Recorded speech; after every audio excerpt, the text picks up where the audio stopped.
السلام علیکم ورحمۃ اللہ وبرکاتہ۔ دوستو، رمضان المبارک میں اللہ کے فضل و کرم سے مسجدوں میں نمازیوں کی تعداد بڑھ جاتی ہے، کثیر تعداد میں لوگ نماز کا رخ کرتے ہیں، لیکن اکثر یہ دیکھا جاتا ہے کہ لوگ نمازوں کا رخ تو کرتے ہیں پر نماز کی جو حالت ہوتی ہے، لوگوں کی طریقہ کار ہوتا ہے، بیشتر لوگوں کو نماز کی صحیح طریقے نہیں آتے، نماز کی ارکان کی ادائیگی بیشتر لوگ صحیح طریقے سے ادا نہیں کرتے۔ اس کی وجوہات یہی ہے کہ ہم لوگ پورے سال نماز نہیں پڑھتے ہیں، تو ہمیں پتہ ہی نہیں ہوتا کہ نماز کی ادائیگی کس طریقے سے کرنی ہے۔ بس ہم رمضان میں نماز پڑھ لیتے ہیں اور وہ بھی ہمیں کوئی نہیں بتاتا ہے کہ ہم صحیح پڑھ رہے ہیں یا غلط۔ تو بہتر یہ ہے کہ جسے پتہ ہو انہیں دوسروں کی اصلاح کریں کہ آپ کی نماز کے ارکان صحیح ادا نہیں ہو رہے ہیں، تاکہ ان کی بھی اصلاح ہو سکے اور ان کے نماز کی ادائیگی اچھے طریقے سے ہو سکے۔ بیشتر جگہوں پہ یہ دیکھا جاتا ہے جو لوگ نماز کی ادائیگی کر رہے ہیں تو رکوع اور سجود میں لوگ ان کی ادائیگی اس طریقے سے نہیں کرتے ہیں جس طریقے سے رکوع اور سجود کرنے کا حکم دیا گیا ہے۔ ایک دفعہ آپ صلی اللہ علیہ وسلم کا ارشاد ہے کہ آپ صلی اللہ علیہ وسلم اپنے صحابہ کرام سے فرماتے ہیں کہ تمہیں پتہ ہے کہ چوروں میں سب سے اعلیٰ درجے کا چور کون ہے؟ تو آپ صلی اللہ علیہ وسلم فرماتے ہیں کہ وہ چور ہے جو نماز میں چوری کرتا ہے۔ تو صحابہ کرام پوچھتے ہیں کہ یا رسول اللہ صلی اللہ علیہ وسلم، نماز میں کیسے چوری کی جا سکتی ہے؟ تو آپ صلی اللہ علیہ وسلم فرماتے ہیں کہ رکوع اور سجود میں جو کوتاہی کرتا ہے، کمی کرتا ہے، اسے وہ نماز کا اعلیٰ درجے کا چور کہلاتا ہے۔ تو عموماً آج کل ہمارے معاشرے میں دیکھا جاتا ہے کیونکہ لوگوں کے پاس ٹائم کی کمی ہے، وقت کا فقدان ہے، لوگ اتنے مصروف ہیں کہ نماز کے لیے بھی ٹائم نہیں نکال پاتے ہیں۔ اگر آتے بھی ہیں تو وہ رکوع اس طریقے سے کرتے ہیں جس طریقے سے رکوع کا حق ادا نہیں ہوتا، کر کے رکوع سے جب کھڑے ہوتے ہیں تو اس کے بعد دوبارہ سجدے میں فوراً چلے جاتے ہیں، نہ کہ بجائے صحیح سے کھڑے ہونے کے نہ رکوع کی ادائیگی صحیح ہو پاتی، اور سجدے کے درمیان جو وقفہ ہوتا ہے وہ بھی ادا نہیں کرتے صحیح سے، دو سجدوں کے درمیان جو بیٹھنا ہوتا ہے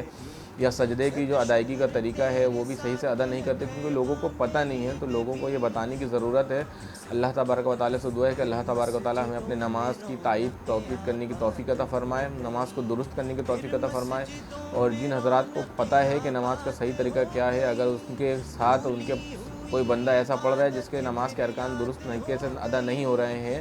تو بہتر ہے کہ وہ اسے اکیلے میں کسی اچھے انداز میں اسے اصلاح کرنے کی کوشش کرے کہ بھائی رکوع کا طریقہ کیا ہے، سجدے کا طریقہ کیا ہے۔ آپ صلی اللہ علیہ وسلم نے فرمایا کہ مجھے 7 ہڈیوں میں سجدے کرنے کو کہا گیا ہے۔ وہ 7 ہڈیاں کون سی ہیں؟ وہ 7 ہڈیاں ہیں، ایک یہ ہے ناک کی نرم ہڈی، پیشانی، عموماً لوگ پیشانی کو سجدے میں رکھتے ہیں یا ناک کے اس حصے کو سجدے میں رکھتے ہیں، یہ ناک کی ہڈی نہیں ہے، ہڈی یہ کہلاتی ہے جو پیشانی اور ہڈی کے ساتھ اسے ایک ہڈی کہا جاتا ہے۔ یہ تب لگے گا جب اس حصے کو ہم جمائیں گے، فورس کریں گے، تو پھر یہ حصہ ہمارا زمین پہ ٹچ ہوگا، وہ ایک ہڈی کہلائے گی۔ یہ ناک کی ایک ہڈی ہے، یہ ایک ہڈی کہلائے گی، اور باقی یہ ہتھیلی جو ہے ہماری، اس کے یہ جو ہڈیاں ہیں، ہتھیلی کی یہ ہڈیاں ہماری زمین پہ لگیں گی تو یہ 3 ہڈیاں ہو جائیں گی۔ اس کے بعد گھٹنوں کی جو 2 ہڈیاں ہیں وہ 5 ہڈی ہو جائیں گی۔ اس کے بعد جو ہمارے دونوں انگوٹھے جسے ہم کہتے ہیں، موٹی انگلی بڑی انگلی جو انگوٹھے پاؤں کے ہیں، وہ دونوں انگلی کا صحیح طریقے سے جمانا ایسا کہ قبلے رخ ہو جائے۔ ہم عموماً صرف انگلی کو ٹچ کیے ہوئے ہوتے ہیں، ناخن کو زمین پہ، وہ صحیح طریقہ نہیں ہے۔ اس کو انگلی کو اتنے جمانا ہے، دونوں انگوٹھے کو، باقی پوری 10 انگلیوں کو جمانا ہے۔ اگر نہیں 10 انگلی ہو سک رہی ہے تو 6 انگلیاں وہ بھی نہیں ہو سکتی، تو کم سے کم فرض یہ ہے کہ گھٹنے کو جمانا ایسا ہے کہ اس کا رخ قبلے کی طرف ہو جائے۔ تو یہ 7 ہڈیوں پہ آپ صلی اللہ علیہ وسلم نے فرمایا کہ مجھے سجدے کرنے کا حکم ہے، اور ہم لوگ بس سجدہ ایسے کر لیتے ہیں، ہمیں پتہ ہی نہیں ہوتا سجدہ کس طریقے سے کرنا ہے، اور کونیوں کو زمین میں نہ لگانا ہے، ایسا نہیں ہے، کونیوں کو زمین میں لگانے سے منع کیا گیا سجدے کے درمیان، تاکہ جانور سے مشابہت کی آپ صلی اللہ علیہ وسلم کے کتے کے مانند ہے اگر وہ بندہ سجدے میں کونیوں کو اور ہاتھ کو دونوں کو زمین میں بچھا کے سجدہ کرتا ہے۔